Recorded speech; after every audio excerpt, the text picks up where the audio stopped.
Oke, Assalamualaikum warahmatullahi wabarakatuh dan selamat malam saya ucapkan kepada semua pada malam ni. Jadi selamat datang ke Ansara Talk Show episod 3 pada malam ni. Dan untuk di luar, di live, di Facebook, jangan lupa untuk anda follow kami dan ajak bersama-sama rakan-rakan anda dan share dan komen di posting pada live pada kali ini, kerana ada benda yang kita akan kongsikan lah dan sangat kena tepat pada kita pada zaman sekarang. Saya Ahmad Syahir bin Alias sebagai moderator anda pada kali ini, dan juga Ansara Kepala Batas. Saya harap sekali lagi anda semua sihat dan sihat segala-galanya lah. Daripada segi badannya, daripada segi mentalnya, daripada segi poketnya, daripada segi iman dan takwanya dan segala-galanya lah, insya-Allah. Dan saya harap panel-panel kita pada malam ni pun sihat. Macam mana Tuan Amin? Sihat Tuan Amin? Alhamdulillah, sihat. Alhamdulillah. Nampak muka tu macam kepenatan. Penat, baru balik. Baru balik. Kan? Tapi dia sebenarnya bagus sebenarnya penat. Sebab bila penat kita tidur lena. Jadi Betul. besok pagi kita akan fresh balik. Ya, Ah, betul. jadi kita pergi kepada panel kedua kita.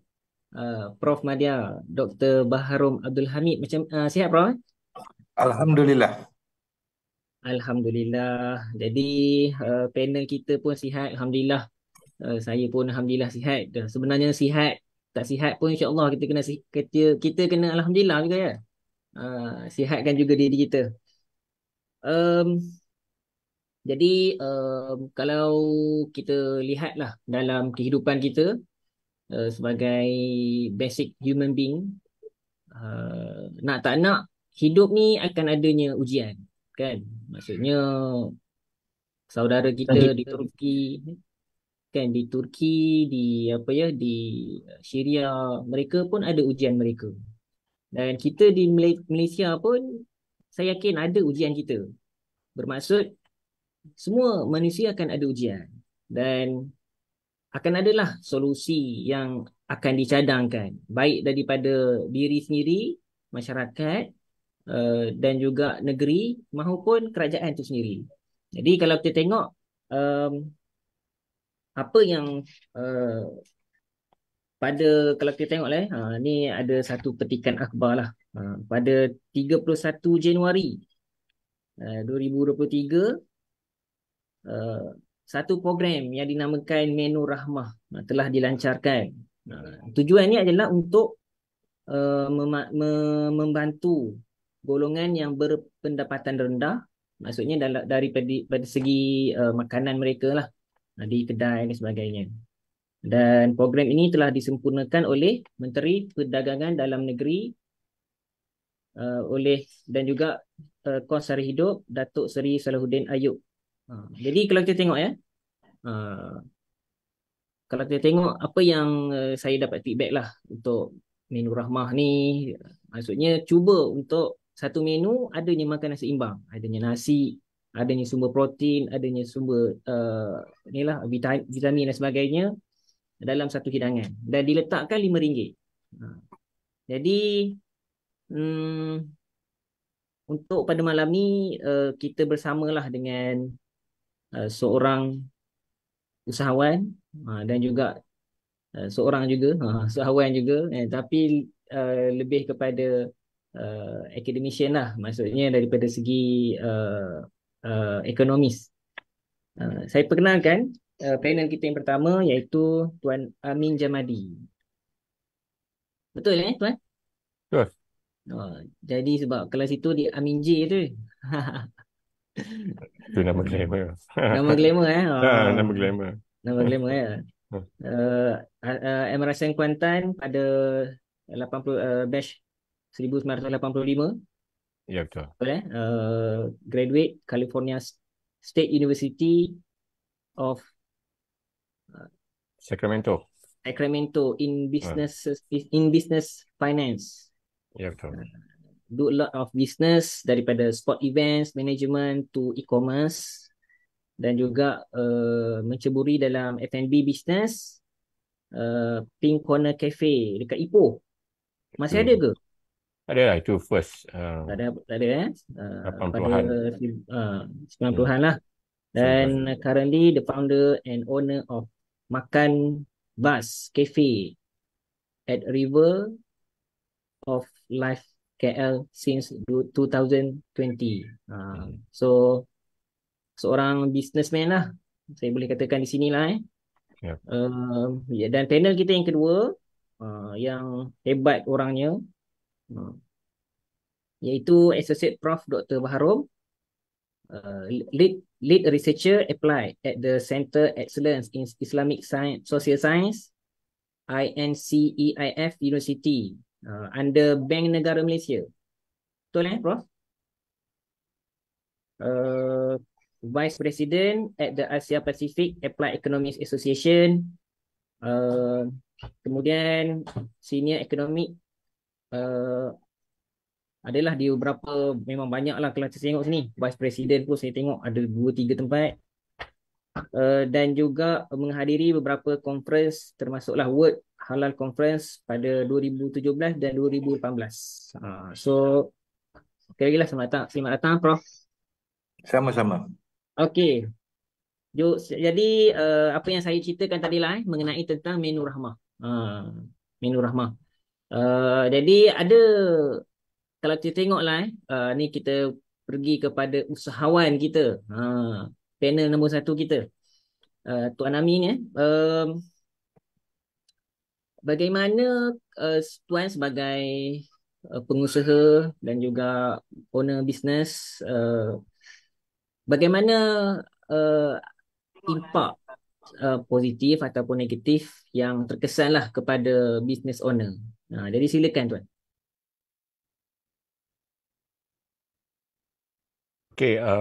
Okey, konsep menu rahmah ni, kalau tak silap saya, ni bukan benda yang baru. Kalau tak silap saya, pada tahun 2011, kalau tak silap saya, waktu zaman Datuk Seri Najib PM, waktu itu dipanggil menu Satu Malaysia. Kalau tak silap saya, dah dibuat juga konsep yang sama. Cuma beza dia masa tu, kalau tak silap saya, dia RM4, dan difokuskan kepada sarapan pagi dan makan tengah hari di waktu itu lah. Jadi benda ini bukan benda baru, pernah dah dibuat sebelum ini. Mungkin kali ini dengan nama yang berbeza, tema yang berbeza, dan dia lebih fokus kepada makan tengah hari dan makan malam, kalau tak silap saya, RM5. Jadi benda dia satu usaha yang bagus, seperti mana yang pernah dulu dibuat menu rakyat Indonesia. Saya rasa objektif yang sama lah, iaitu untuk membantu golongan B40. Dan di waktu dulu yang masa dibuat menu rakyat satu Malaysia tu, dia lebih banyak fokus kepada student. Waktu itu ada banyak keluhan daripada student-student yang tidak mampu, kan. Tapi kalau kita kaji dulu yang dibuat masa 2011, kalau kita ambil harga metimun, harga bendi 2011 ke hari ini 2023, tentulah jauh beza, sangat-sangat jauh beza. Jadi memang sangat terkesan, baik dari segi pengguna dan juga peniaga, kan. Jadi bagus inisiatif ni. Saya rasa ada juga dia punya, apa ni kata orang, some effect yang akan berlaku jugalah, impact yang akan ada, kan. Jadi macam tadi soalan apa, saya tadi kata impact dia, jangka masa panjang kita tak nampak lagi, tapi masa pendek ni dah nampak dah. Ini sebab saya pun duduk di dalam Persatuan My Foodie, di mana kita adalah gabungan usahawan owner kafe dan restoran Satu Malaysia. Dan juga saya rasa dalam Ansara pun kita ada restaurateur, kan. Tapi banyak kepada My Foodie, kita ada banyak discussion, feedback. Macam antara yang saya pernah lihat, ada salah satu ahli kami mengeluh, beliau drop sale sangat-sangat sebab dia berniaga di food court Maidin. bukanlah nak, sorry lah, bukan nak ni, tapi indirectly saya boleh faham. Maknanya kalau Maidin sedang melaksanakan kempen Menu Rahmah kan, jadi orang akan bypass dia orang punya food court, dia akan terus masuk ke dalam. Impak tu memang ada. Dan salah satu saya rasa yang ketara juga, saya sendiri buat research malam. Contohnya budak-budak burger tepi jalan Yang kita budak-budak burger. Kalau you tengok burger tepi jalan tu semua sedap kan. Tapi kita pun tahu burger kalau beef campur cheese sekurang-kurangnya RM6, RM6.5, RM7 lah. Ada yang letak double egg. Jadi kalau hari ini mereka nak bertanding dalam arena yang sama dengan, kalau kita tengok Burger King dan McDonald dah launch Menu Rahmah, burger dan air mineral. Tak mungkin lah. Saya rasa budak-budak ni semua tak akan mampu untuk compete kan. Jadi itu salah satu impact. Impact yang lagi satu saya lihat ialah, kalau kita, ini saya lihat pada kawasan saya lah. Saya duduk ke kafe di dalam pekan, di dalam town, dikelilingi oleh bank-bank dan pejabat-pejabat. Dan tentulah persaingan akan berlaku di antara peniaga 8x8 Peniaga 8x8 ni maksudnya kemah 8x8 kemah pacak yang dulu pun dah murah dah. Dia orang boleh buat set lunch walaupun tak ada air, tapi satu lauk, satu sayur sekitar RM6, RM6.5, RM7. Food truck Mak Rock pun ada kat situ. Kita tahu Mak Rock pun dah naik harga sekarang. Mak Rock ayam RM7.5, daging RM8.5, udang RM9.5 kata saya. Jadi dia pun dah consider antara makanan yang murah. Sebenarnya hari ni saya pun pergi check sekali Mak Rock kat depan kedai tu. Dia orang pun tak turun. Dia orang tak ada Menu Rahmah lagi. Dia orang masih maintain harga tu. Sebab saya rasa dia orang pun dah tahu costing dia orang. Jadi impact dia ada. Bukan kita nak kata tidak. Dia ada impact dia, terutama kepada peniaga-peniaga kecil lah. Peniaga kecil akan terasa kesan dia, terutama kalau contoh kalau sebenarnya kita ni buat Menu Rahmah ni nak tolong B40 kan. Tapi sebenarnya peniaga tu sendiri pun B40 kan. Saya rasa saya pun dah drop kan, sebab kalau kita lihat ada statement saya pernah baca semenjak post pandemic 16% M40 telah drop kepada B40 dalam kategori itu, dalam konteks itu. Jadi bermaknanya ibaratnya hari ini kempen Menu Rahmah ialah nak minta tolong orang B40, tolong B40. So itu agak kelakar sikit lah kan. Jadi perlu diperhalusi, kerajaan perlu diperhalusi sebab dari dulu, dari pandemik, minta maaf saya cakap, kita terlalu fokus kepada pengguna, lupa kepada peniaga. Peniaga ni kita merayu macam-macam benda, daripada turunkan harga, kurangkan tapak sewa apa semua, tapi benda tu masih tergantung, makan masa yang lama. Jadi dari segi itu kami pun terasa lah, sebab kita bukan tak nak support usaha ini, kita nak. Tapi masa sama kalau kita lihat contoh kalau di kalau tak salah saya, Hamidiah pun buat. Kalau Hamidiah buat nasi Menu Rahmah RM5, saya pun pergi. Sebab kita pun tahu dia mahal kan. Jadi kita pergi. Jadi makna akhirnya ialah apa objektif kita. Saya tanya juga beberapa restoran kawan-kawan, diorang jual Menu Rahmah. Saya tanya kenapa? Sebab dia kata semua orang buat. So bermaknanya ada orang menggunakan Menu Rahmah ni, peniaga, atas tiket untuk meramaikan pelanggan. Tapi secara jujur sebenarnya tak ada impact. Honestly, yang akan nampak impact Menu Rahmah ni orang macam KFC, McDonald. Sebab selama ni diorang boleh pergi, orang pejabat kita cerita diorang pejabat, dia boleh pergi mungkin sekali, 2 kali dalam masa sebulan Tapi bila dah ada RM5, you boleh tukar-tukar. Kawasan saya tu semua ada. Dah ada KFC sebelah sini, ada McDonald sini, lepas tu. Jadi mana orang akan makan. Jadi persoalan saya ialah yang meniaga tadi, yang kaki jalan tadi, yang selama ini pun dah berjasa jual RM6, RM5. Mungkin tak ada air. Jadi di mana mereka? Jadi impact tu akan ada. Pasti akan ada. Okey. Jadi impact terhadap Menu Rahmah. Banyaklah tadi Tuan Amin ceritakan. Jadi kalau kita tengok dia, sebab semua mengenai tentang harga lah. Harga ni dia menyebabkan rasa serba salah. Maksudnya macam contoh macam saya sendiri bila Tuan cerita tadi tentang ialah nak turunkan harga, serba salah juga. Nak naikkan harga, rasa serba salah juga. Kan macam saya pun, saya ada buat pertanian. Kan kita jual juga kepada pengusaha kedai kan, dia memang ada margin dia kan, dia minta memang harga yang kita dah letak, tapi dia nak rendah dia tu. kita nak jual pun serba salah. Kan? Sebab kita pun tahu kita punya harga juga. Dan saya juga pernah makan dekat kedai yang kita ambil banyak. Maksudnya portion tu kita dah expect dah mungkin RM6 dah ni, RM7 confirm. Tapi kita nak bayar RM5. Saya nak bayar pun serba salah. Dia ni dia nak kira ke? Sekarang si hari macam ni rugi pula dia kan. Tapi itulah bagaimana mekanisme lah yang Tuan Amin ceritakan tadi tu, kena lebih mendalam lah kalau untuk cerita mengenai Minur Rahmah ni sebagai seorang usahawan.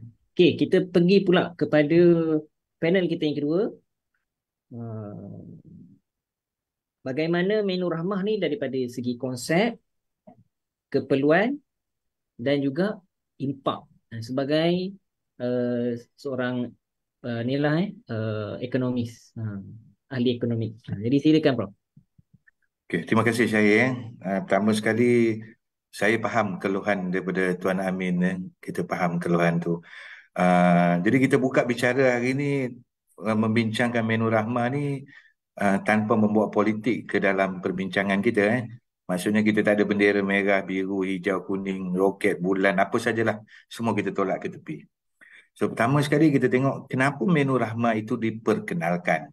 Apa yang berlaku adalah apabila sesebuah negara setelah mengalami kegawatan dan dia pulih kembali, maka ekonomi akan rancak. Dan apabila ekonomi rancak, maka akan berlakulah inflasi. Kadang-kadang orang salah faham, inflasi ini bukan sesuatu yang buruk. Inflasi pada kadar yang terkawal adalah sesuatu yang baik. Inflasi adalah satu indikator bahawa sesungguhnya ekonomi itu sedang berkembang. Apa yang kita tidak mahu adalah apabila inflasi itu berlaku dengan di luar kawalan. Maksudnya harga barang melambung agak tinggi. Jadi untuk mengawal harga barang ini, maka kerajaan ada beberapa instrumen lah. Kita ada polisi monetary dari segi OPR dan sebagainya. Saya tak nak bincang yang itu. Tapi apa yang berlaku adalah apabila ekonomi itu mula pulih, mula rancak, mula berkembang, berlaku inflasi, dan apabila inflasi itu berlaku, maka dia meninggalkan kesan kepada kos sara hidup. Kita memerlukan duit yang lebih untuk berbelanja seperti semalam. Pada hari ini, pasar harga dia naik. Jadi untuk mengawal ini, mungkin golongan T20 atau T20 tidak terkesan. Yang terkesan adalah golongan rentan. Kita panggil golongan rentan, golongan yang rapuh, iaitu B40 dan juga M40. Kedua-duanya terkesan. Jadi Menur Rahmah diperkenalkan sebab makanan adalah apa yang kita panggil sesuatu perbelanjaan yang wajib. Kita boleh kata tak cukup duit bulan ni, kita tak mau beli baju baru. Kita boleh kata kita tak ada duit bulan ni, kita tak nak beli peralatan baru. Tetapi makan kita tetap kena makan. So dalam erti kata ini, untuk membantu rakyat yang terkesan menikmati makanan yang seimbang. Sebab tu Menu Rahmah tu kalau kita fikir, dia bukan kata menu makanan murah. Dia adalah menu makanan yang seimbang. Maksudnya dia cukup segalanya. Ada nasi, ada lauk, dan ada sayur dan sebagainya. Tetapi setiap polisi, dia pasti akan ada, kita panggil collateral damage. Dalam konteks ini, apabila kita melihat daripada sudut makro, dalam sudut makro, kita mempunyai 35 juta penduduk. Dan daripada 35 juta penduduk, 40% adalah B40, maksudnya golongan yang di bawah. Mereka ini harus dilindungi. Mereka ini harus dibantu untuk keluar ataupun menangani kenaikan kos sara hidup. Tetapi pada masa yang sama, kita tidak mahu ada pula yang lain terjejas. Macam Tuan Amin kata tadi, ada peniaga tepi jalan, kita panggil peniaga mikro dan nano, peniaga tepi jalan ataupun lebih dalam bahasa Tuan Amin tadi, dia kata 8x8, kemah 8 kaki kali 8 kaki. Mereka itu sendiri adalah B40 dan mereka tidak dapat bersaing di dalam persaingan ini. So, apa yang saya nak sampaikan kat sini, walaupun hasrat ini murni, iaitu memperkenalkan Menur Rahmah untuk membantu golongan besar rakyat yang terkesan. Tetapi perancangan tu harus rapi. Macam mana perancangan harus rapi? Apabila kita mengatakan kita nakkan peniaga menjual makanan mereka yang seimbang pada harga RM5, kita harus juga melihat bagaimana peniaga B40. Jadi peniaga B40 harus dibantu juga. Tetapi agak sukar kita nak membantu mereka secara individu. So di sini kalau boleh saya juga ingin mengutarakan pada Tuan Amin, begitu juga kalau ada usahawan-usahawan B40 di luar sana, gunakanlah persatuan, payung persatuan. Sama ada MyFoodie, peniaga kecil, pergi secara berkumpulan terus kepada Kementerian Kos Sara Hidup ini, bincang, kami juga ingin hidup, meneruskan kelangsungan hidup, jadi kami harus dibantu. Kalau tidak, kami akan hilang mata pencarian. Macam Tuan Amin kata tadi, tidak mungkin adik-adik burger kita di tepi jalan tu nak bersaing dengan Burger King. Burger King memperkenalkan menu rahmah pada RM5 dengan air. Macam mana kawan-kawan ni nak jual pada RM5 sedangkan kos yang mereka memperolehi daging, roti, cheese dan sebagainya sudah lebih daripada itu.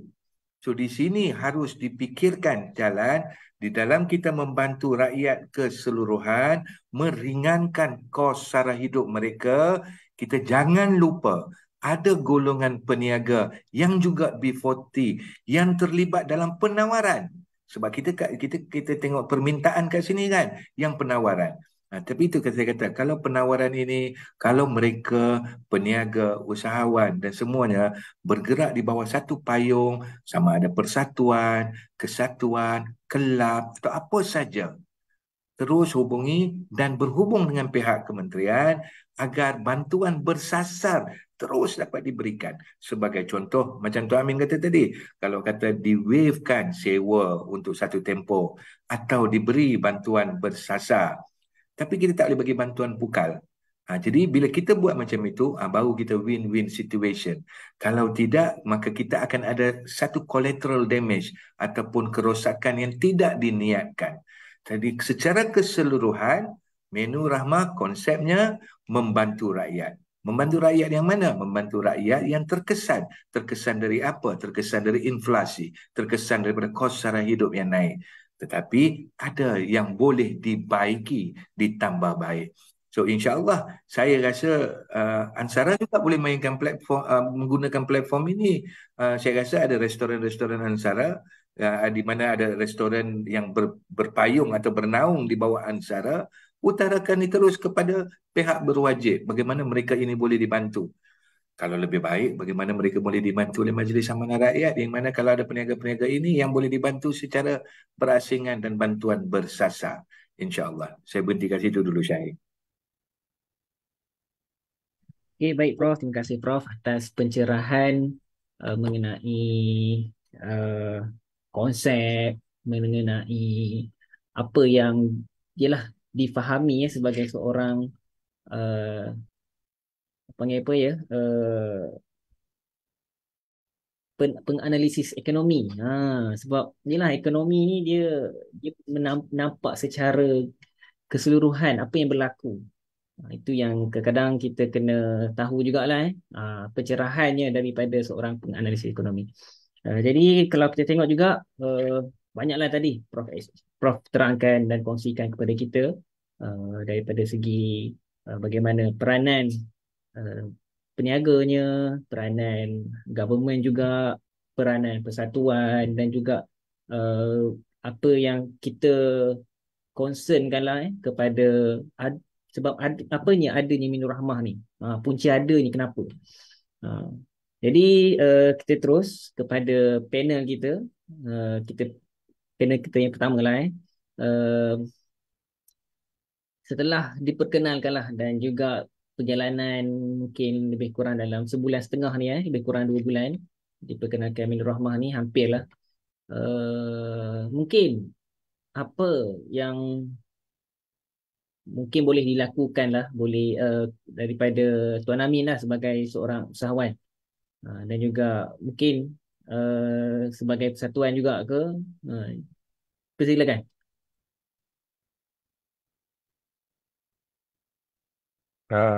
Maksud Syarif tadi apa? Apa benda yang boleh dibuat Syarif? Ya, apa yang boleh dibuatlah tambah baik daripada apa yang diperkenalkan. Oh, okey. Itu kalau saya Ah. jadi PM lah. Ke bukan saya. Ya, kalau itu kita tadi lah. Kalau Bayang-bayangkan. saya PM kan, dia ada bayangan lah. Ada banyak ah. Okey. Sebenarnya balik-balik semua tadi, inisiatif tu bagus kan. Sebab kadang-kadang orang tak faham. Rahmah ni maksudnya kasih sayang. Dia banyak makna, tapi antara dia lah nak kasih sayang, bantu-bantu. Jadi itulah ramah sebenarnya kan. Tapi uh, bantu tu macam tu tadi lah, macam Prof cakap tadi, dia jangan jadi apa panggil double edged sword Prof kan. Benda ni saya bagi contoh lah, sebab saya suka ada satu ayat yang Prof bagi tadi. Perancangan harus rapi ya. Ini kalau ada orang-orang dalam kementerian ke apa, ayat tu tolong guna pakai. Perancangan harus rapi. Ini semua. Sorry lah, saya orang bawah je saya cerita. Perancangan ni selalu dia suka buat pom. Tak tahulah, bukan nak kata dia naratif dia nak shot sendiri apa. Tapi perancangan tu tak coordinated. Malah nak kupas semua banyak. Saya bagi satu senang lah. Perancangan harus rapi. Benda yang konsep sama dibuat oleh di BKL. Saya terpaksa sebut lah. Sebenarnya ni bukan benda nak disuruh. Kalau ada orang di BKL dengar, sorry lah. Di satu masa kalau tengok masa PKP kita nak membantu peniaga mikro. Okay, mikro pun saya tak tahu apa definition mikro. Adakah meja kecil mikro atau apa. Jadi dia itu pun tak define mikro, peniaga kecil, sederhana. Saya pun tak tahu duduk kat mana kan kita ni. Tapi anyway, di waktu itu masa pandemik telah dibenarkan mereka ni semua peniaga mikro dan kecil ni boleh berniaga di mana saja tanpa lesen. Ingat tak benda lah? Tak nak ulah lah siapa menteri yang buat pengumuman tu. Tapi sampai bila? The question is that they are still there now. Okay. Jadi apa berlaku? Ini berlaku bila peniaga mikro buka meja lipat dia apa semua di depan kedai saya, kedai siapa. Kami bayar sewa. Faham tak? Kami bayar sewa. Tapi you duduk depan kedai kita tepi jalan yang mana tak akan kena saman oleh PBT yang telah membenarkan anda. Jadi di mana benda tu berlaku? Jadi ini benda yang sama juga. Cuba nak membantu satu golongan tapi telah membunuh satu lagi golongan. Jadi kena berhati-hati. Perancangan harus rapi. KDMP ni kena duduk pula dengan usahawan punya. Menteri mesti koordinate lah. I mean, Madani ni should be, that's the moment Madani. Kita ke arah ke depan. Try to coordinate things, Okay, maksudnya apa kita patut buat? Contoh, kita persatuan sebenarnya untuk pengetahuan Prof, kita sebenarnya dah jumpa. Of course, jawapan government ialah benda ini bukan satu paksaan. Itu jawapan kita dapat. It's a campaign kita nak membantu rakyat. Nak menolong dalam keadaan ekonomi ni. Kalau tanya saya pun tak tahu nak panggil menu apa. Sebab saya dah buat dah. Saya amalkan simple. Setiap hari Jumaat, kita buat packing makanan, kita just bagi je. As you know, kafe saya dekat dengan Masjid Kamik. Dan kita sentiasa buat tu sebab at the end of the day, tolong ni ada dalam banyak konteks. Kalau tolong dengan tujuan marketing dia lain. Kalau tolong dengan nak membantu itu dengan keadaan kita nak membantu orang susah B40 kan, kita tolong. Dalam keadaan saya ni kena faham dia macam tadi balik tadi. Tak boleh apply pada semua orang Syaril lah. Dia macam ni, bila kita cerita peniaga makanan ni, dia tak sama. Maksudnya sama sekali dari segi saiz. Ada peniaga kecil tepi jalan sampailah ke level-level besar macam Hamidiah, McDonald. Okey, itu level. Lepas tu kedua, saya rasa peniaga kecil pun dia berbeza dari segi bentuk modus operandi dan lokasi dia. Okey. Okey, dia kena tengok tu juga. Macam setengah kedai makan itu duduk di kawasan pejabat. Jadi maknanya dia punya memang customer base dia Monday to Friday dia buka sampai petang hanya untuk breakfast dan lunch untuk orang pejabat. Dan memang menu rahmah ni memang sangat sesuai untuk orang pejabat. Saya nampak semenjak dia lancarkan, orang semua cari semua menu rahmah sebab memang dia nak save bajet. Kita faham. Dia bukan setakat student saja, orang pejabat pun semua dah terkesan. Kita semua nak save duit. Terutama sekali bila dia launch 31 Januari tu, kalau you tanya orang peniaga, it's a pattern yang memang sebenarnya semua kena, tak ada menu rahmah apa sebenarnya, semua akan cut spending. Sebab orang Melayu dah nak raya. Simple je, orang Melayu nak raya, dia sekarang dia kemut duit. Dia kemut duit sebab dia nak simpan, dia tahu dah bulan puasa nak datang, raya is coming. Gaji bulan 1 dah gone sebab dia dapat awal masa raya Cina. So that means there was a very bad spending in February. Orang tak spend. So kalau dulu dia mungkin makan nasi lemak, taruh ayam, telur mata, hari ni dia makan nasi lemak kosong. Okey, jadi sekarang dengan ada menu rahmah, dia akan jadi bagus. Tetapi bermaknanya kedai yang tak ada menu rahmah, orang tak masuk. Straightforward, very simple, tak ada. Jadi kesian. Padahal kawan tu dia ada nasi yang sedap, RM6. Tapi sebab dia tak ada announce menu rahmah, orang tak pergi. Orang pergi beli nasi ayam dengan satu sayur, sedangkan dia boleh bagi ayam grepek, ayam mawok RM6, which is still cheap. Tapi orang tak faham. Dia telah momokkan rahmah. Jadi orang pergi. Itu baru cerita antara kedai Melayu dan kedai Melayu. Kalau Hamidiah buat RM5, McDonald buat RM5, Burger King buat RM5, KFC buat RM5. Ini kedai aircon bang. Jadi orang akan pergi kedai tu. Macam saya kat area Masjid India, kedai-kedai ni semua. Contoh masa KFC buat double plate RM20, ingat tak? There was a queue during lunch hour. Orang beratur. Okay, so saya lihat tidak jauh dari situ orang-orang Melayu yang jual nasi ayam semua habis. Habis. Kan? Jadi bukan kita tidak komplain, tapi macam tadi Prof cakap, perancangan harus rapi. Cannot be double sword, nanti dia akan impact. Sebab contoh, kalau peniaga, kita jangan cerita mikro dia boleh gone macam tu je. Itu besok dia jual kain. Tak laku kain ni jual sabun. Itu mikro. Dia boleh tukar. Kami tak boleh. Kami dah beli peralatan chiller, oven, 100/1000. We cannot change overnight. Jadi kami tak mampu nak bayar pekerja. Kita buang pekerja. Dia dah unemployment naik. Kita dah tak mampu bayar sewa. We leave the building. Landlord tak boleh nak rent. OPR dah rental dah ada. MPL bank industry is going to go up. A lot of property tak ada orang taker. It is already now. So nampak tak, the bigger impact macro trying to solve one problem, tapi kita tak nampak dia punya repercussion. Because now 2023 punya menu rahmah banding dengan menu rakyat almost sama. Beza dia tak sama. RM4 dengan RM5. Tapi 2011 dengan sekarang, this is a global impact. Prof, I think you know, right? It's a global impact. If tomorrow there's a war yang kita tak boleh control, in fact a lot of things, so banyak benda berlaku. Tapi jadi dalam konteks itu, benda ini semua orang kena faham. Semua orang kena faham. Peniaga pun kena faham, pun kena faham bahawa menu rahmah pun tak akan selama-lamanya. Ya. Datuk Amir pun dah awal-awal dah announce lah, Maidin 3 bulan max, tengok pada harga. Betul. He made right move. Dia announce awal-awal. Kan, sebab dulu yang menu satu rakyat tu pun tak lama. After 5-6 months semua senyap lah. Tak ada dah. Yang RM4 dah jadi RM8 yang semua. So, kita kena tengok betul-betul konteks kita, apakah objektif kerajaan. Kita nak membantu B40 atau membantu. Dia kena overall. Kita kena tengok overall. Dari segi makna, okay, kita ambil kos. Makan is benda yang wajib. Satu. Transportation, saya bukan nak kata apa. Sorry, keluar topik sikit kan. Kita dah reduce, kita buat RM50 sebulan. But, there are countries yang public transport is free. Why not? Cuba you ambil that number. Why not? Because now, kita macam persatuan, kita jumpa dengan kerajaan. We talk about this menu rahmah. The question is that, okay, kita buat. Government tolong kita apa? Apa yang dia bagi? Tak. We ask for tax deduction. Dia kata maybe kita akan pertimbangkan dia deduction. Tapi tax deduction, siapa yang untung? CSR tax deduction, McDonald untung. KFC sebab diorang dapat tax deduction is big amount of money for that. Macam ikhlas tepi jalan, you bagi tax deduction tu dia tak ada impact. Kan?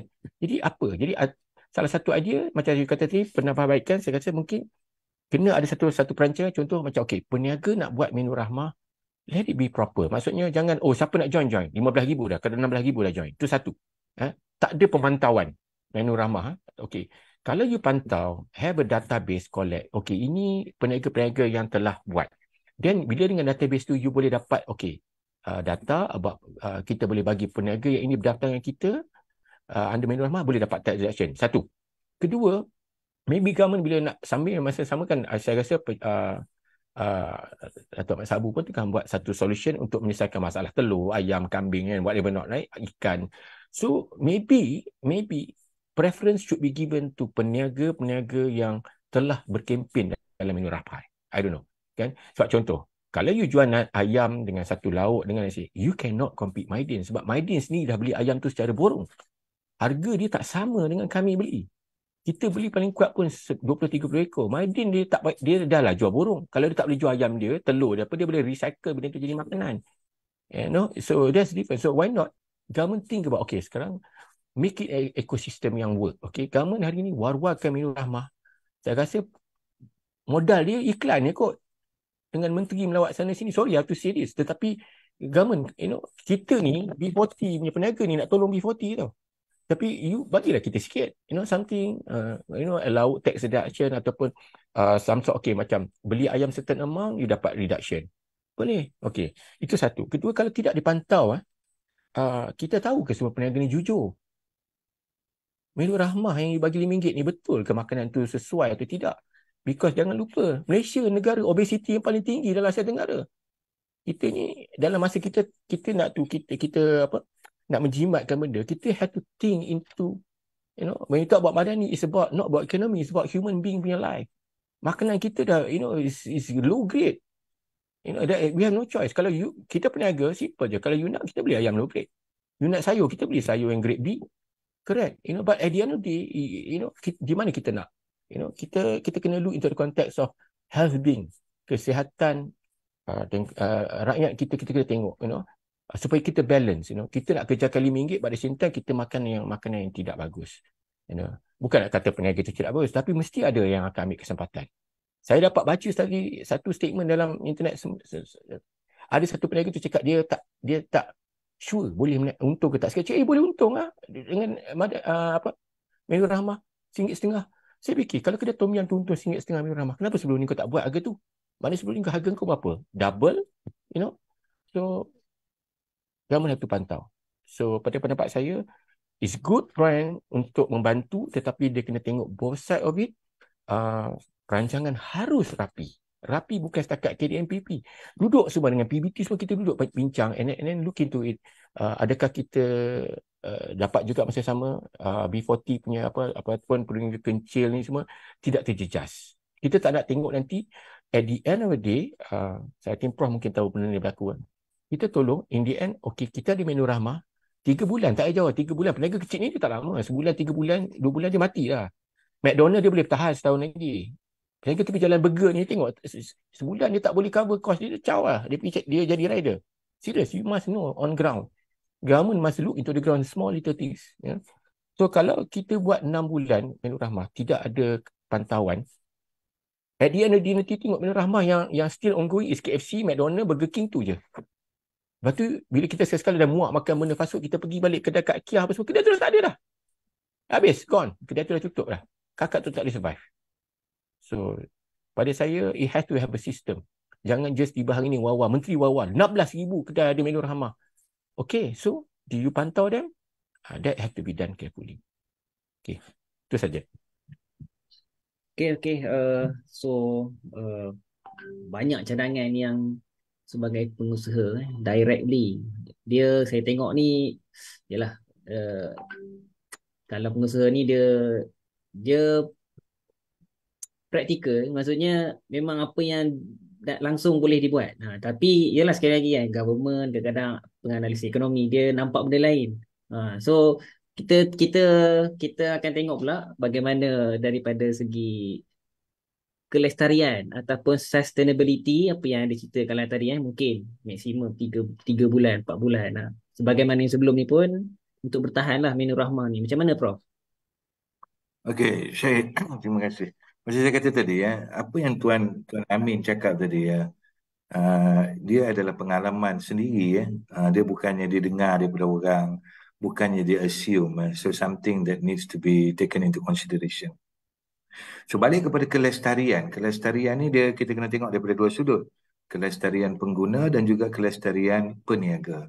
Dan kelestarian peniaga pula kita kena tengok daripada pelbagai sudut. So dari segi pengguna, selama mana Menu Rahmah ini bertahan, dia akan menguntungkan pengguna. That's a fact. Tetapi bagi peniaga pula, macam Tuan Amin kata tadi, syarikat-syarikat gergasi macam peniaga fast food yang besar-besar ni, bagi mereka benda ni kecil je. Dia punya impak tu terlalu kecil untuk dia punya ni. So dia boleh sustain. Tetapi apa yang akan berlaku adalah peniaga nano dan juga mikro. Untuk mudah memahami, mikro ni adalah apa saja perniagaan yang mempunyai 5 pekerja dan ke bawah. Nano ni 2 pekerja dan ke bawah. So mereka ni akan bungkus gulung tikar. Kalau kita kata kelestarian mikro dan nano ni tak ada lah. Dan mereka sebenarnya jadi mangsa keadaan. Kelestarian pengguna, ya ada. Okey, so balik kepada sini, apa yang macam saya cadangkan tadi, Ini pengalaman saya secara peribadi sebagai seorang penyelidik, sebagai seorang pengkritik, sebagai seorang saya banyak menulis. Apa yang realitinya adalah apa saja barang atau kita nak sampaikan sesuatu, ia hendaklah dikembarkan dengan data dan statistik. Sebagai contoh, Tuan Amin ambil ini sebagai satu panduan sikit untuk mungkin untuk berguna.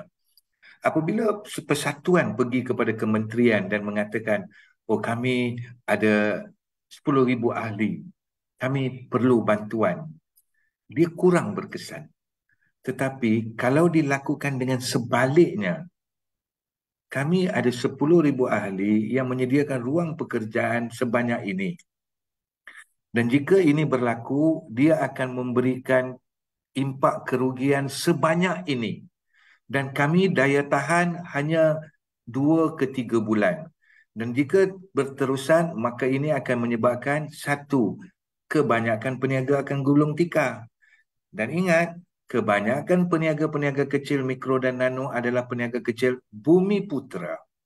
Maka kita kena ceritakan macam itu. Dan kita kena ceritakan berdasarkan statistik dan sebagainya. Kita kena ceritakan peniaga-peniaga sebagai contoh di sepanjang Masjid Jamek ataupun di Masjid India ataupun di Jalan Melayu, perniagaan seharian sebelum menu rahmah 1,500. Selepas menu rahmah 800. Contoh maksudnya pendapatan telah berkurangan sebanyak 40%. Tetapi kos masih di peringkat yang lama. Sewa masih kena bayar, pekerja kena bayar. Jika ini berlaku, kami akan mengalami kerugian sebanyak ini. Dan ini hanya boleh kami tahan selama ini. Tidak ada kelestarian, tidak ada kelangsungan. Dan apa yang akan berlaku adalah pada jangka masa panjang, impak yang amat teruk terhadap ekonomi negara secara keseluruhan. Tadi kita hanya cerita di sekitar Jalan Melayu, di Jalan Masjid Jamek, Jalan Masjid India dan sebagainya. Tetapi cuba kita kembangkan perkara ini ke seluruh negara. Berapa ramai peniaga mikro dan nano akan terjejas? Berapa ramai peniaga dan usahawan Bumi Putra akan gulung tikar? Jadi ini yang kita terpaksa melakukan. Dan jika perlu, Tuan Amin, persatuan-persatuan ini harus mendekati penyelidik akademia yang lain untuk membantu menyediakan kertas kerja ini agar pihak yang duduk di atas di kementerian baru dia nampak. Kalau tidak, dia hanya kata, oh peniaga datang asyik nak minta bantuan. Peniaga datang hanya nak minta subsidi. Jadi dia tak nampak. Bila kita ceritakan, ingat Tuan Menteri, ingat YB, jika menu rahmah ini hasratnya adalah murni, tetapi kesannya adalah ini. Jadi kesannya mungkin dalam masa 6 bulan akan berlaku penutupan sebanyak ini perniagaan, akan kehilangan pekerjaan dan bangunan macam. So ini benda-benda ni kena diceritakan dengan ni. Macam saya kata tadi kita kena lihat benda ni secara komprehensif. Saya masih setuju. Saya kata perancangan kena rapi. Sebab tu dia kata dia tak boleh knee-jerk reaction. Knee-jerk reaction maksudnya kita nak buat sesuatu yang populis. Populis maksudnya okey kita telah mendapat mandat jadi kita nak kena jadi baik di mata rakyat. Tak boleh macam itu. Kita kena bersama.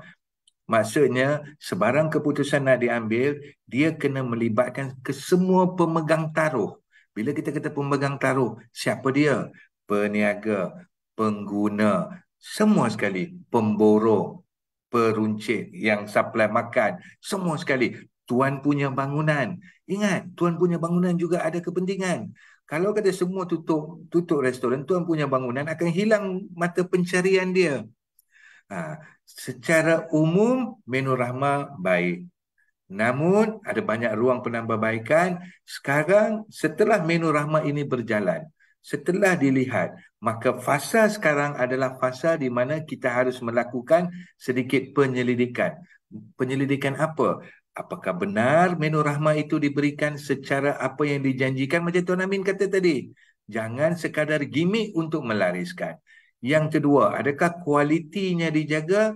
Kita tak mahu. Nanti ada yang barang-barang yang tak elok dimasukkan hanya sekadar nak gimmick. Yang ketiga, siapa yang terjejas? Sejauh mana dia terjejas? Kita tak mahu menu rahmah nak menolong golongan B40, tapi apa yang berlaku di dalam sektor usahawanan Bumi Putra lagi jauh ketinggalan. jurang akan menjadi lebih jauh. Maka hanya yang tinggal kemudian hanyalah perniagaan-perniagaan yang besar, restoran-restoran yang besar, seperti restoran-restoran kita kata fast food, ataupun restoran-restoran yang memang dah established. Mereka mampu untuk absorb, tapi golongan peniaga mikro dan nano mereka dah tak mampu. Dahlah mereka kena teruk 2 tahun MCO, baru nak bangun balik, kena lagi. Kalau dulu dia kena sebab lain, kali ini dia kena sebab saingan. Ingat bila kita kata keadilan dan kesaksamaan, kita harus melihat daripada mata kaca lensa yang besar. Adil tidak bermaksud ke semua orang dapat sama. Sebagai contoh, saya ada RM100, ada 5 orang, bagi setiap seorang RM20. Tak, kita nak lebih daripada itu. Yang memerlukan diberi lebih. Yang dah okey kita bagi kurang. Itu baru sama, kita kata. Fair and justice akan berlaku. Jadi dalam kita nak membantu ini, kalau dia bagi pelepasan cukai kepada syarikat-syarikat besar, gergasi, restoran yang besar, perniagaan yang kecil harus dibantu untuk meneruskan operasi.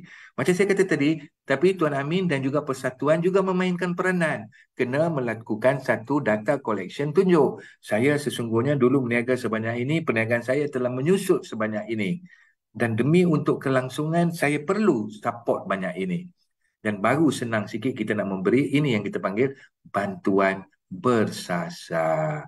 Jadi insya-Allah, so saya kata apa saja di sana, yang penting libat urus semua pemegang taruh.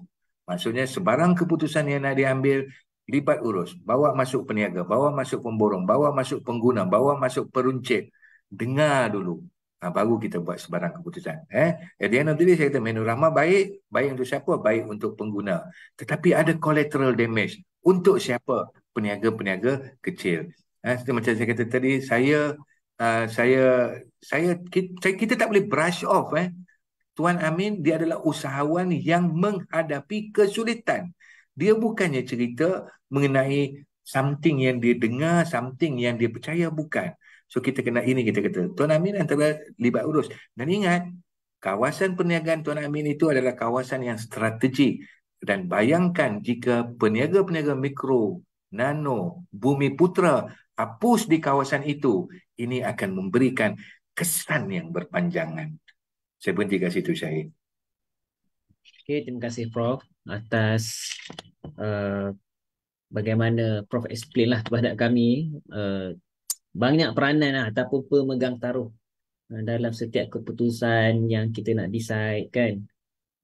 Kalau kita tengok pun dalam ni lah, kita ada contoh kita ada 5 orang anak pun kan. Maksudnya salah keputusan seorang ayah tu, mungkin ada anak yang tak puas hati. Jadi kita ada satu soalan daripada kita punya audiens Cayak Chai nama dia lah. Nak tanya, boleh bertahan ke konsep ni tanpa bantuan dari kerajaan? Ini kita tanya Tuan Amin lah Gaya-gayanya lah Tuan Amin macam mana? Ini kena kalau tanya saya bukan orang kerajaan, jadi tak tahu nak. Okey, dia macam ni. Saya pertama sekali kalau mungkin ni pedas rakyat dah kena stop everything, semua nak minta tolong dari kerajaan. In every angle. Tak boleh, kita tak boleh. Kalau kita nak cerita benda ni sensitif kan, CD kita dah too much kan. Tapi sebab at the end of the day, kita kena tengok cara alternatif lain yang kita boleh buat. Tidak mestinya setiap kali kena 100% sikit-sikit bantuan kerajaan. Macam tadi Prof cakap, kita pun persatuan kita pun tidak selalu pergi jumpa kerajaan minta tak kira itu, tidak. Kita nak be fair. Be fair macam contoh kalau kita dapat CSR punya tax reduction contoh kan, kita pun nak juga dapat. Of course kita tahu tak semua orang yang memerlukan tax reduction, terutama kalau micro dia pun account pun tak ada. Jadi kita nak macam tadi ada berapa lama benda ni boleh tahan? Sorry, bukan berapa lama, apa tadi soalan tadi? Saya pun tak perasan. Adakah boleh bertahan? Boleh bertahan ke konsep ini tanpa bantuan dari kerajaan? Okay. Pertama sekali, yang hari ni kita buat yang dah start 21 Januari, kita punya menu rahmah ni pun, saya rasa dah berjalan tanpa bantuan kerajaan. Kan? Kerajaan bagi tahu semua peniaga is a voluntary punya benda. Kerajaan tidak kata, oh kalau peniaga masuk menu ramah dapat certain payment ke tidak. Jadi bermakna boleh bertahan. Konsep ini saya rasa boleh bertahan. Tetapi macam saya kata tadi, konsep ini boleh bertahan, tapi adakah kepada semua? Kalau hari ini ada 16,000 restoran yang telah berdaftar untuk mempromosikan menu rahmah, adakah, atau soalan itu adakah mereka semua boleh bertahan dan berikut? Itu saya tak tahu. Tapi macam saya kata, Maidin dah buat announcement, dia kata dia hanya hari ini boleh garanti 3 bulan dulu yang dia boleh continue dengan menu rahmah RM5. Tidak boleh dijamin jikalau harga barangan berterusan naik. Saya rasa kalau harga naik di atas sebab banyak faktor lah. Faktor ekonomi, cuaca dan segalanya. Ayam 10 boleh jadi 14. Mentimun sekarang RM8 sekilo and all that. Kalau benda ni semua naik another 20-30%, saya rasa semua orang affected. Bukan setakat yang peniaga kecil. Saya rasa big boys pun akan fikir 2 kali nak buat benda ni sampai forever. Sebab big company kita tahu strategi dia. Dia masuk menu rahmah ni is a very good marketing opportunity. Itu je, simple je. Dia mungkin, saya dia untung. Dia buat Burger King, McDonald, dia buat tu dia ada 30%, 40% untung lagi tu, dah tolak kos. Tapi volume dia besar. Dia mungkin jual 100,000 burger sehari. Berada yang tepi jalan ni, kalau dia ikut, dia dapat, maybe dia boleh untung RM1, tapi kalau dia jual 5 burger sehari, RM5 sehari. Belum tentu boleh cover dia punya budak yang tukang lipat dia punya kertas tu. Nah, so, kesian. Jadi, maknanya kita kena tengok. And then, dia orang kena ingat marketing strategi senang je. You pergi masuk untuk menu rahmah, you rasa kat kaunter tu suruh you beli RM5. Tak, dia ada add-on kan. Jadi, orang sebenarnya add-on sebenarnya. Kan, sebab benda ni contohlah. McDonald dah lama dah keluar lebih murah daripada rahmah RM5. Dia dah buat mix and match kalau you orang tahu. Kalau orang tengok apa jadi. You pergi nak beli mix and match, tapi ialah you keluar, you tambah ni aiskrim dengan apa semua. RM15 juga. You know, that is one point. Now, balik kepada B40. Ini bukanlah saya kata semua orang, tetapi ini saya melihat sendiri yang B40 yang selalu mengeluh semua makan, minyak apa semua. Cuba tengok time cuti sekolah, B40 pergi mana? Cuba tengok dalam mall, B40 beli apa? You know, saya cakap ni kalau tersinggung lah. B40, dia mengeluh hari ni dia makan RM5, tetapi bila dia dapat gaji, dia akan pergi tau, dia pergi. Contohlah saya kata, hari ni pergi makan makanan bajet, dia dapat gaji, you pergi juga pergi kedai, you know, Kenny Baker, apa semua. So logik dia ialah macam, gaji tadi kau patut save, tetapi sebenarnya sama je. Kau telah save Monday to Friday, tapi sebenarnya kau save. Jadi, itu pun satu cerita juga kan. Jadi akhirnya ialah pada saya lah, saya tak tahu Prof mungkin betul. Kalau kita cerita dari segi konteks gaji kan, gaji tak naik pun. Kalau budak tu kerja gaji RM2,000, hari ni pun dia RM2,000 lagi kan. Maknanya tak ada efek. Sebab sekarang ni cuma bila menu rahmah ni, maknanya aku punya makanan bulanan aku dah cut down lah. Dulu aku makan RM8 sehari, sekarang dah turun RM5. Ataupun RM10 dah turun RM5. Maknanya aku dah 50% save. Kalau sebulan aku punya budget makan aku RM1,000, aku dah spend RM500. Sepatutnya, technically speaking, dia ada RM500 extra dalam poket. Betul Prof? Tapi chances benda tu pun mungkin tak berlaku juga kan. Jadi kita tak tahu. Jadi in a whole context ni saya melihat jauh daripada menu rahmah ni, saya kata kita kena bagi kesedaran. Education is to the public. Why are we doing this? Bukan setakat nak bagi save duit. No, it's about future. There is uncertainty in the world. Save duit. Save duit, jaga kesihatan supaya tak sakit. Because you sakit, you know, is very costly. So, benda education ni kena dalam bentuk is very big scale. Why are we do this? Jangan buat individually. Hari ni kita buat menu. Besok kita buat tambang. And then besok kita batalkan tol. So, kita rakyat nampak benda ni macam gula-gula. Especially orang bawah nampak gula-gula. Kerajaan best, tol free. Besok menu ramah. Lusa pula LRT free. Setiap hari Jumaat. Macam-macam. Tetapi why are we doing this is very important. Government must play a big role. Tengok overseas they are doing that. They are educating people. Save money now. Save ni. Don't spend. Benda ni. I did not see until today kerajaan mengajar dua benda. I'm sorry to say this. During pandemic until today, satu kempen besar-besaran, kempen untuk menjaga kesihatan. Janganlah setakat menteri buat senam aerobik pagi-pagi tu, that's nothing lah, you know. It's a real big program yang mengatakan kita kena makan makanan macam ni, jaga. Kalau perlu puasa Isnin Khamis, kita sebagai Islam, kita puasa. Dari hikmah dia. Then we're talking about kenapa kita kena bagi menu ramah save. Jangan engkau hari ni, kau save budget kau, tapi in the end kau spend unnecessary things. Back to square one. You know, I mean, this is reality. So government must actually tell them, kita nak tolong kamu ini, supaya kita kena ada simpanan. Ini sorry to say, yang sampai hari ni masih tak puas hati nak minta keluar IPF, siapa juga? Dia orang juga. Ya, tapi why government stopping it? Bukan kita tak nampak dia susah, tapi kita nampak kalau if you withdraw all that money, your future is gone. Kita pun tahu sebagai orang Melayu, kita dah ada statistik ya, Prof. I think I tak ada that number. Sedih orang Melayu, kita tak ada statistik. If anything goes wrong tomorrow, kita bahaya, you know. So, dari segi konteks tu kena nampak. Jadi orang semua jangan nampak narrative macam tu je tapi kita tak nampak. Kita kena ada education. Macam Prof cakap, saya betul. B40, kalau tak silap saya, 71%. Prof, is Bumi Putra, betul? B40. Maybe that was an old statistic number. It's more. Sebab yang F40 boleh turun. Jadi kita boleh cerita macam tu. Ini relatively, bukan nak kata risih, tapi kita talking about ekosistem kita ni ke mana, Bumi Putra? You know? Adakah kita masih cerita lama? Tak kisahlah tukar menteri, tukar parti apa semua. Tetapi cerita ni cerita lama. Kita di mana Bumi Putra kita hari ini? Kan? Kita bukan nak minta government tiap kali subsidi, no.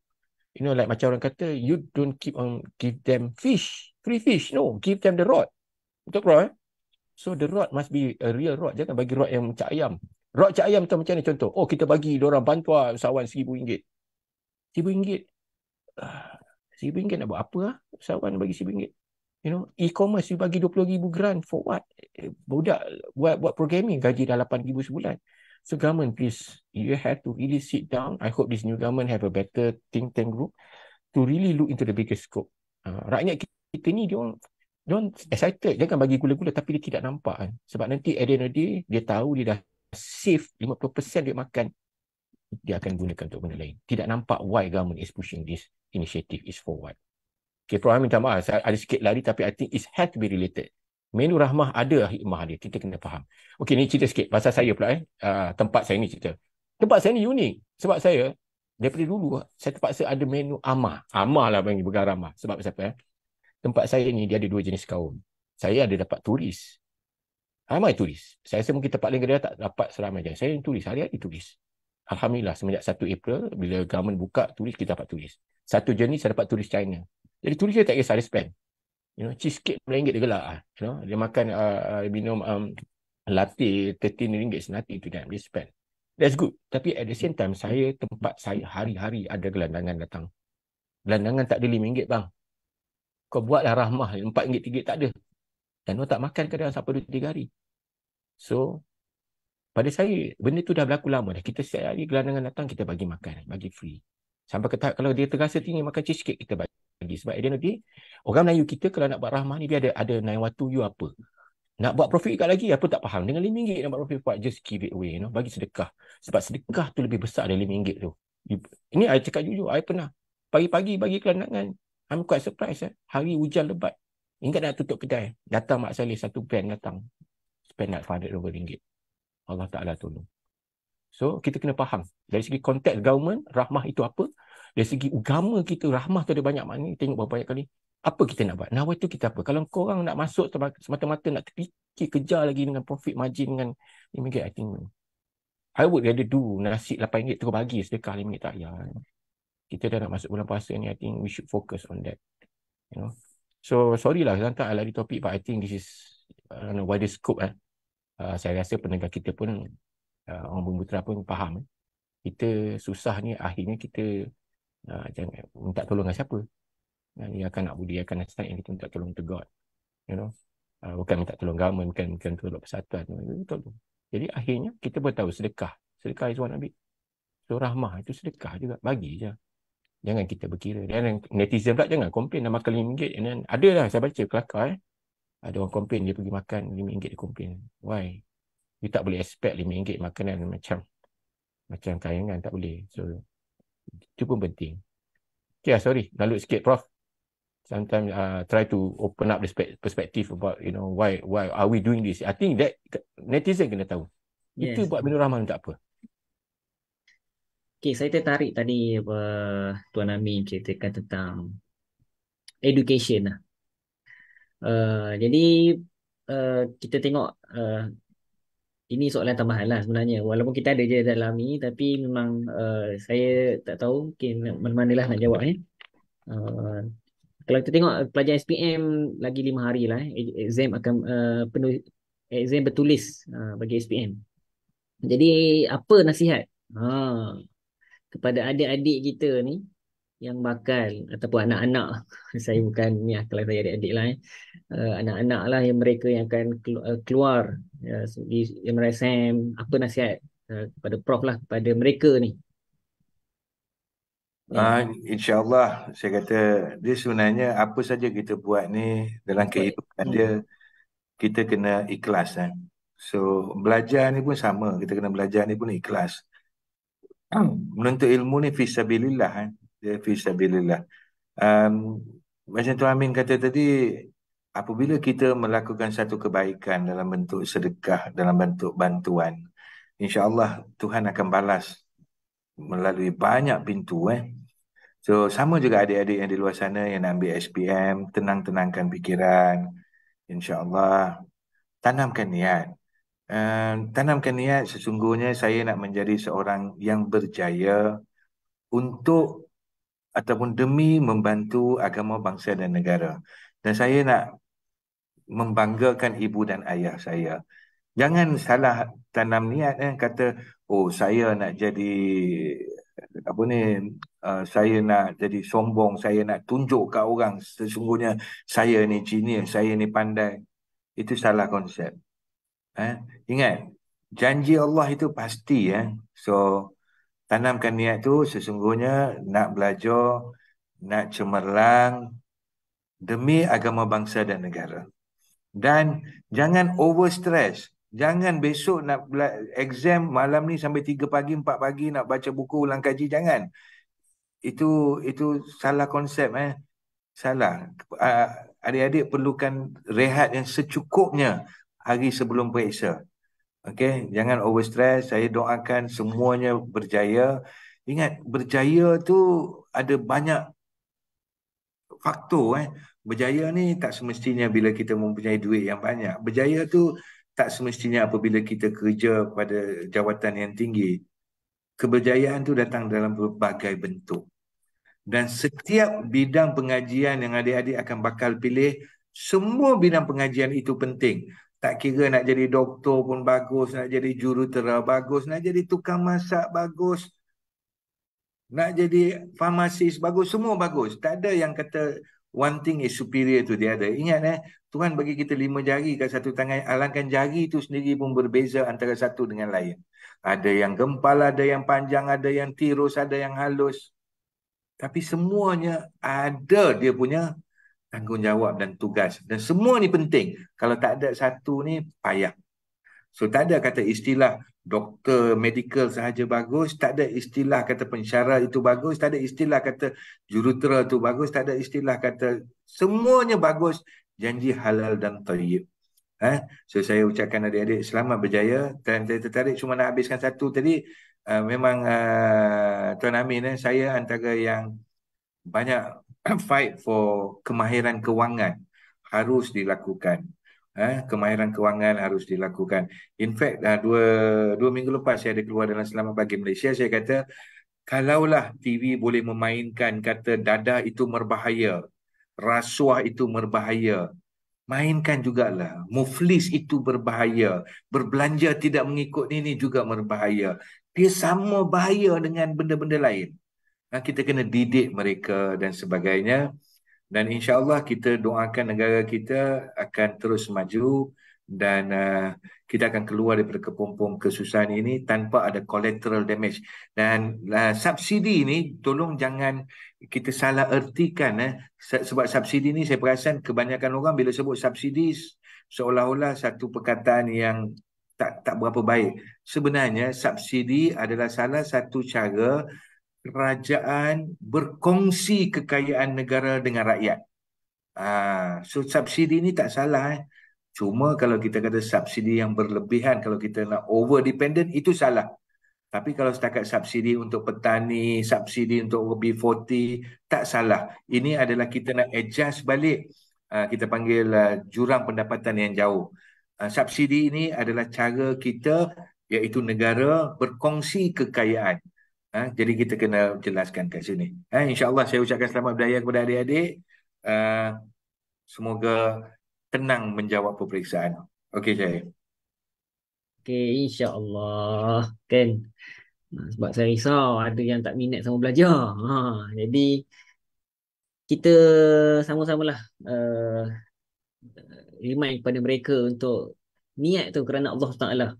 Bukan sebab bekerja ke, bukan hanya sebab yang apa-apa sajalah. InsyaAllah itu saja kot pada pertemuan kita pada malam ni. Jadi saya mengucapkan terima kasih kepada panel kita pada malam ni, Tuan Amin dan juga Prof. Dr. Baharom yang bersama-sama kita pada malam ni. Jadi saya juga mengucapkan terima kasih kepada yang ada secara live di Facebook, dan insyaAllah kita akan berjumpa lagi pada sesi akan datang dengan moderator yang lain dan juga para panel yang lain yang lagi hebat. Dan untuk mereka yang berminat untuk kongsikan pengalaman dan juga apa-apa saja bidang, boleh apply sebagai panel ataupun moderator. Boleh carilah link di Facebook Ansara. Dan juga itu saja pada malam ni. InsyaAllah saya mengucapkan sekali lagi lah terima kasih, dan semoga kita berjumpa lagi pada sesi akan datang. Saya minta maaf sekiranya ada tersalah kata, tersalah bicara, dan semoga apa yang baik itu semuanya kepada Allah Ta'ala. Lemah dan kelemahan itu adalah kelemahan kita sebagai manusia. Jadi kita boleh tangguh pertemuan kita pada malam ni dengan tasbih iftarah dan salatul nas.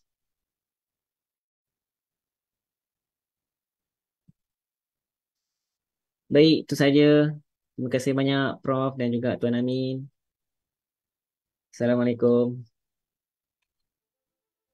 Prof, ada orang kisah salam kat Prof? Siapa tu?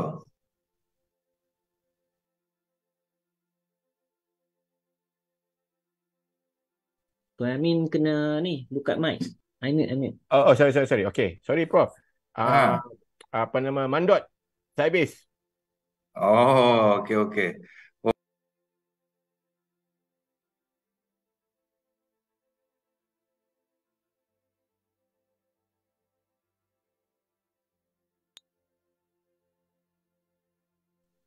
Saya rasa dia orang mute lah suara. Oi, ada mak unmute balik eh? Sorry, tak dengar.